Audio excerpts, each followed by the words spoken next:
Salut, moi c'est Laura et tu écoutes À toi la parole.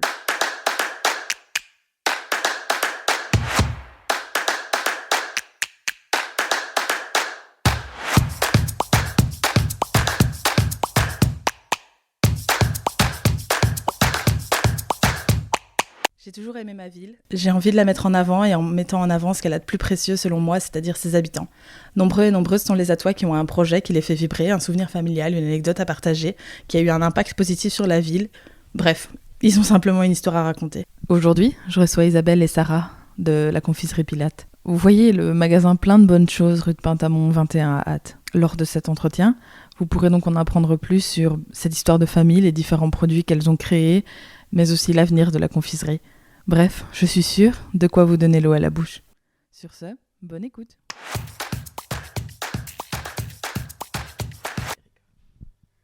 Bonjour Isabelle, bonjour Sarah et merci de me recevoir dans l'atelier, si je peux dire, de la confiserie Pilate.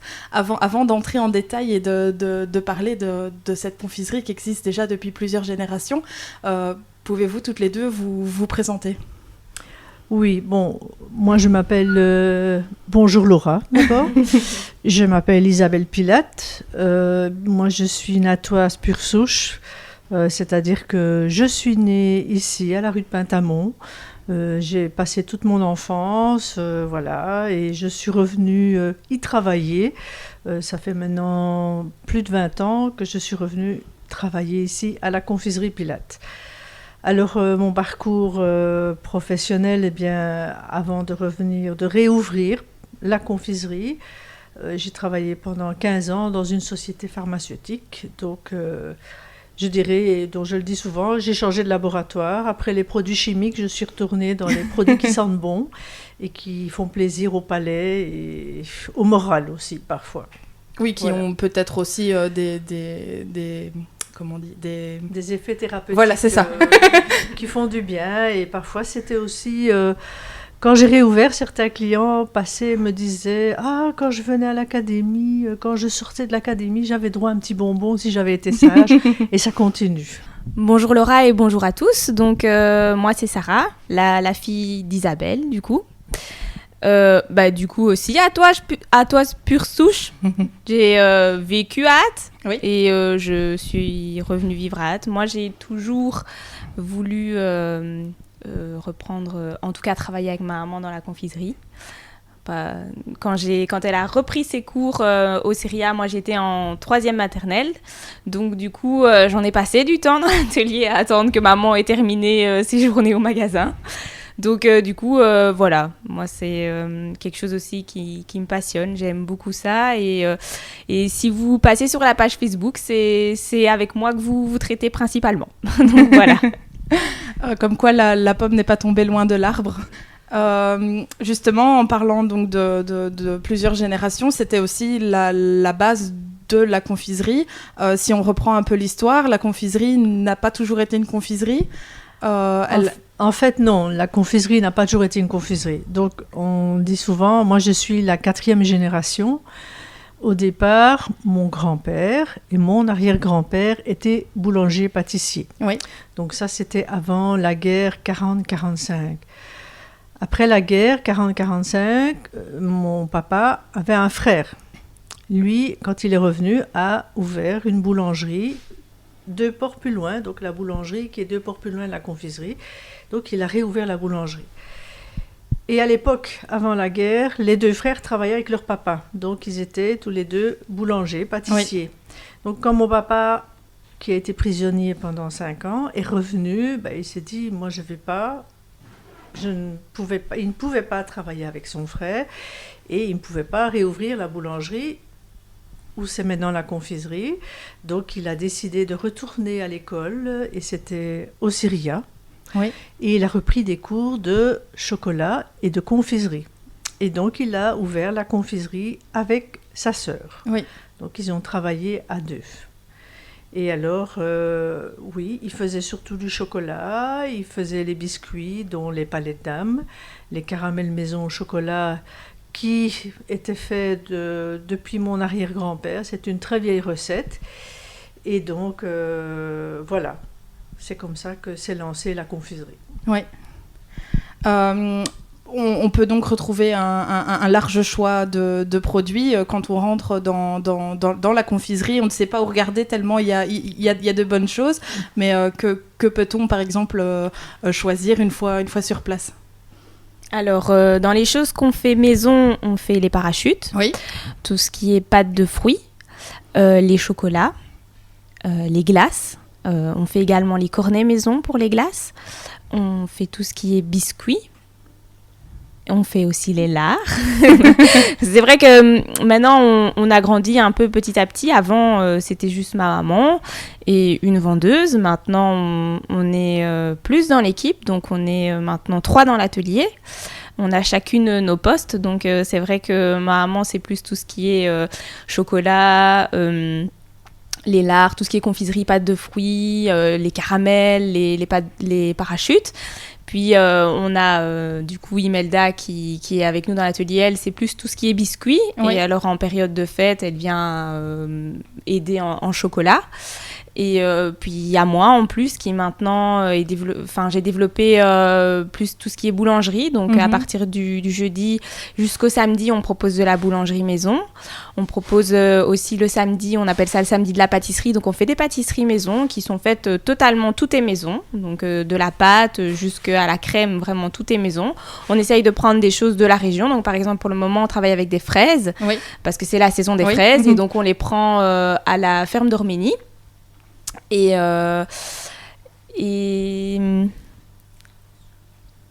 ma maman me dit... On utilise pour fabriquer tout ce qui est biscuits et toutes les pâtes pour le pain, ce sont les œufs du paradis à Brugelette. Oui, c'est vrai, on travaille avec aussi les œufs du paradis à Brugelette. Et dans les choses qu'on fait maison aussi, on essaye aussi de suivre les traditions. Et donc, il y a, par exemple, à la Saint-Joseph, on fait les bâtons de Saint-Joseph. Donc ça, c'est du sucre tiré et tourné en 6 goûts. Donc, il y a framboise, pistache, vanille, violette, caramel au beurre et chocolat. Donc, les chocolats, ça, c'est vraiment les traditionnels. Et donc, voilà, on essaye de faire le plus possible maison. Et voilà, on a aussi maintenant une plus grande équipe en vente. On a Jessica et Justine qui s'alternent et voilà. C'était vraiment une volonté, donc en plus, je vais dire, toutes ces valeurs familiales de tradition, de travailler aussi en circuit court, en allant chercher des produits dans les environs. Oui, c'était notre objectif et d'éviter d'utiliser des produits tout faits. Donc c'est vrai qu'on cible beaucoup. Les pâtes de fruits, c'est avec des purées de fruits. Les lards, bon, ils sont faits maison. Enfin voilà, tout, même les pralines, c'est... Il n'y a que le chocolat qu'on ne fait pas. Oui. Bon, voilà, on n'a pas assez de place. Mais bon, voilà, et puis voilà, il y a certains moments, il n'y a que 24 heures dans une journée, donc on est bien obligé de limiter. C'est déjà pas mal. Et on essaye aussi de revendre des produits belges, comme les gommes. On a tout un assortiment des bonbons Joris. Les Joris qui sont fabriqués dans la région bruxelloise. Oui. En période de fête, on a les guimauves Etna qui sont fabriqués à Anderlecht. Oui. Et alors les cuberdons Keldof qui sont, eux, fabriqués à Grand Bigard. Donc, ce qui veut dire que on cible beaucoup tout ce qui est produits belges, quand on sait. Maintenant, il y a certains autres produits. On essaye aussi de se démarquer des grandes surfaces, donc de vendre des produits qu'on retrouve que chez nous. Voilà. Oui. Et il y a une chose que, bon, par exemple, que là, c'est pas possible de faire, que mon papa faisait, c'était les bonbons en fondant, en sucre fondant, comme les petits Jésus, comme les... C'est beaucoup de travail, et bon, ben voilà, il faut de temps en temps faire des choix dans ce qu'on fait. Il faisait pas des lards, il faisait ça. Voilà. Après, les sucres fondants, c'est un petit artisan qui les fait, qui est aussi en Belgique. Ou il y en a qui viennent aussi de Hollande, enfin à la frontière. Mais c'est vrai que voilà, on essaye, comme on peut pas tout faire, on essaye quand même de prendre encore des petits artisans qui font ça. Et c'est des choses qu'on trouve pas spécialement dans les grandes surfaces, quoi. Une spécialité, si je peux dire ça comme ça, c'est le parachute. Est-ce que c'est un produit qui, je veux dire, qui a toujours existé, ou enfin c'est un peu le produit phare, je vais dire? En fait, le parachute, c'est la sucette qu'on retrouve qu'ici. Oui. Donc, la sucette parachute, c'est mon papa qui l'a inventée. Oui. Alors, l'histoire du parachute, elle vient en fait des bâtons de Saint-Joseph. Donc il faut savoir que même avant la guerre, la ville d'Ath était une ville où il y avait beaucoup d'usines à bois. Oui. Notamment, il y avait les usines Cambier, dont les bâtiments, c'est l'Institut technique, le long du canal. La Maison des Géants, c'était à l'époque le château Cambier. Donc c'était une famille qui a donné du travail à énormément d'Athois avant la guerre. Hein. Bien préciser que c'était avant la guerre. Oui. Et alors, la tradition, donc les bâtons de Saint-Joseph, ça représentait le copeau de bois du menuisier et c'était un produit qui était fait à la Saint-Joseph, donc le 19 mars. Mes parents m'expliquaient qu'on allait au salut, donc à la messe, et en sortant de la messe, on allait sur la place, il y avait quelques artisans, parce que ce n'était pas spécifique, il y avait plusieurs Athois qui fabriquaient ça et qui revendaient cette friandise qui est en fait du sucre tiré et tourné. Suite à ça, mon grand-père, lui, a inventé le bâton de Saint-Joseph en chocolat, la confection n'est pas la même que pour les goûts aux fruits. Et alors, la guerre est passée, et puis mon papa, quand il a réouvert sa confiserie, il s'est dit, pourquoi on ne ferait pas une sucette? Donc, à partir de la recette des bâtons de Saint-Joseph, il a fait la sucette parachute. Maintenant, je ne sais pas comment ils ont trouvé le nom. Je n'ai jamais posé la question. Et donc, voilà, avec sa sœur, ils ont dit, on va appeler ça parachute. Et mon papa, il faisait 4 goûts. Il faisait pistache, vanille, framboise et chocolat. Et il faisait ça à une période bien précise. C'était à la foire d'hiver. Donc, quand la foire d'hiver commençait. Oui. Et il faisait ça jusqu'à la Saint-Joseph. Après, il n'y avait plus de parachute et plus de bâton de Saint-Joseph. Enfin, pour les vieux Athois, c'était les macarons de Saint-Joseph. Et donc, à partir de là, moi, le magasin a été fermé pendant 10 ans parce que mon papa étant pensionné, il a arrêté. Et il était tout seul aussi, donc il ne savait pas fabriquer et tenir le magasin, oui. Donc il a arrêté. Et puis moi, j'avais envie de réouvrir ce magasin avec les recettes. Et donc, j'ai relancé les parachutes. C'était un des produits. Après, j'ai fait ma formation, donc j'ai refait après les pralines moi-même. Mais les parachutes, j'ai commencé avec les 4 goûts. Et puis, maman, pourquoi tu ne ferais pas ça? Oh, maman, pourquoi tu ne ferais pas tel goût? Alors, voilà. Et puis, on a trouvé les arômes. Et puis, on a fait... Et c'est comme ça qu'on est arrivé à 20 goûts, quoi. Waouh. Voilà. Et que les bâtons de Saint-Joseph, ils ont 2 goûts en plus. Parce que la violette, c'est un goût passe-partout. Et le caramel au beurre est aussi un goût qui passe très bien. Mais voilà. Voilà comment est né les parachutes. Sont nés les parachutes. Oui. Mis à part les parachutes, est-ce qu'il y a d'autres spécialités qui font que les gens viennent frapper à la porte, si je peux dire comme ça? Alors, moi, je pense au palais de dames. Donc, le palais de dames, c'est vraiment la recette de mon grand-père. Donc, on a toujours... on a recopié les recettes, parce que, évidemment, le papier s'effrite avec les années. Mais on a toujours les feuilles de mon grand-père, comme pour la tarte à mastel, comme pour les mastels. C'est des vieilles recettes. Les bernardins aussi, ça, c'est un biscuit que ma maman ne faisait pas. Et je me rappelle toujours de ma tante qui venait parfois au magasin et qui disait « Oh, t'as pas fait des bernardins ?» Et moi, je connaissais pas parce que ma maman ne savait pas tout faire. Elle faisait déjà les palais de dames, elle faisait déjà... Maintenant qu'on fait, on a plus de temps parce que du coup, on a quelqu'un en plus avec nous et elle sait plus développer les biscuits. Elle recommence à faire des bernardins et je dois avouer que c'est dans les biscuits que quand, à 4 heures, j'ai un petit creux, je me fais un petit plaisir avec un petit bernardin. Donc, du coup, c'est vraiment des recettes familiales. Et le palais de dames, c'est vrai qu'on a beaucoup de gens qui poussent la porte le samedi pour des palais de dames. Voilà, donc... avec sa petite couche d'abricot, son petit glaçage, toujours fait à la main, au couteau. Je crois que si c'est maman qui les fait ou si c'est moi, c'est pas de la même façon parce que je suis légèrement plus gourmande, alors je mets un tout petit peu plus de glaçage au-dessus.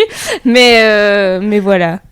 Et toi, tu t'en vois un autre Je crois que les caramels au chocolat, c'est quand même une recette...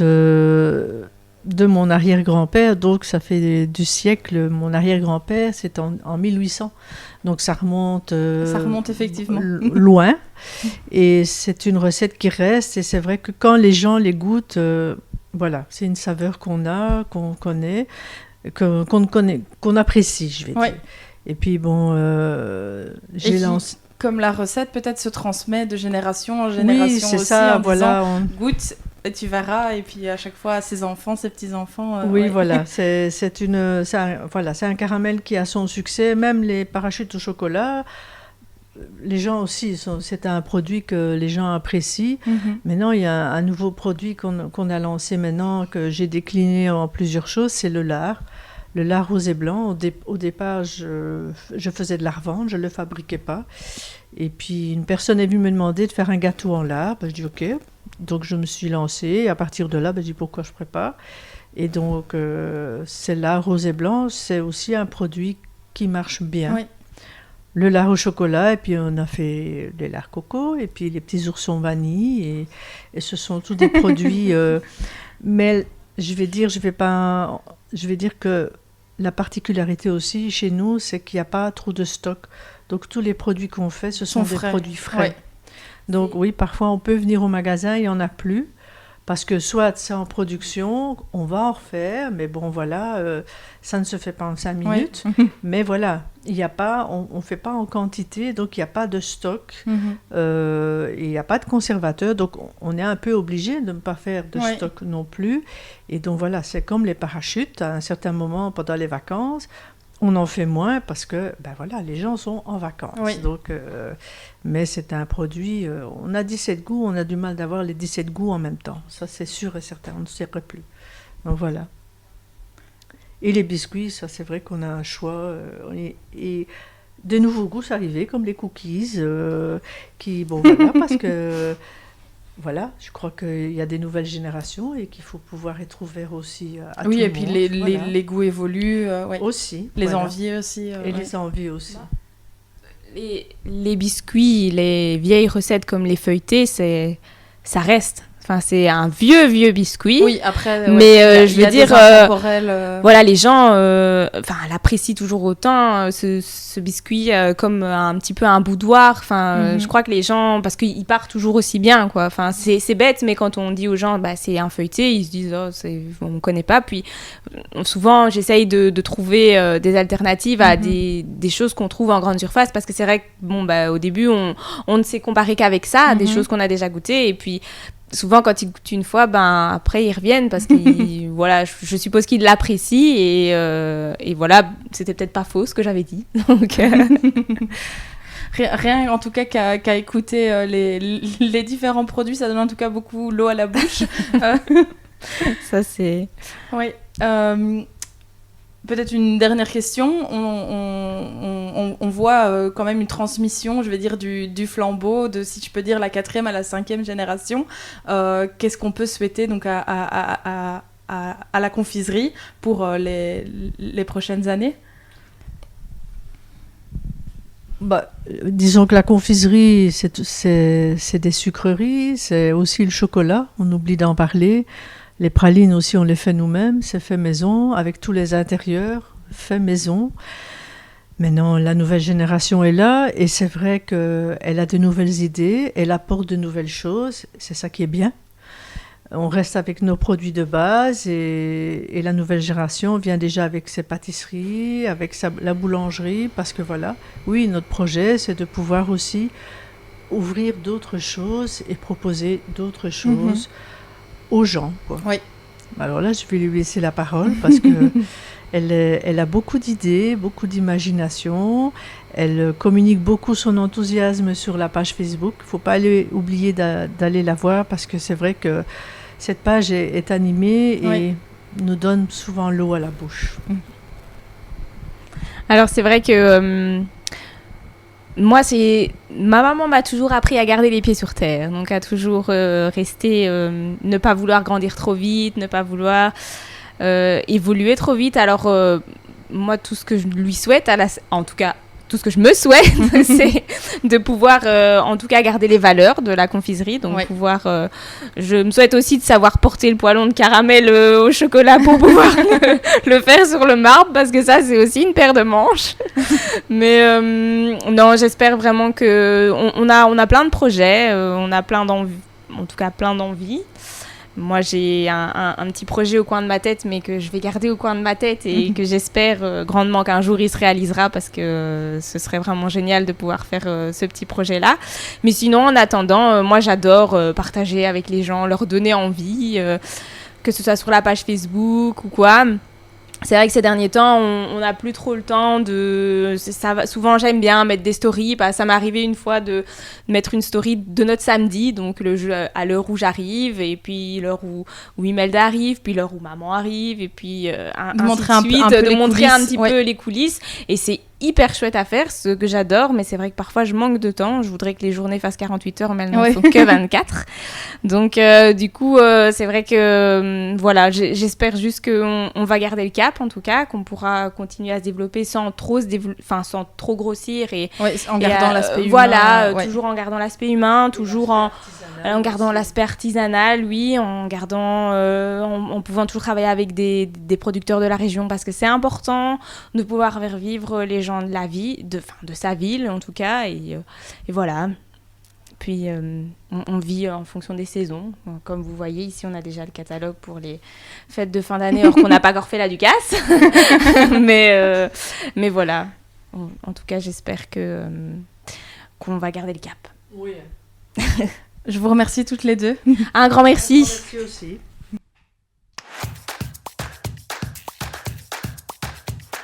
Si tu as aimé le podcast, n'hésite pas à le partager ou à laisser un commentaire ou une note sur 5. Ça permet de faire vivre le podcast et de le faire connaître à plus de monde chaque semaine.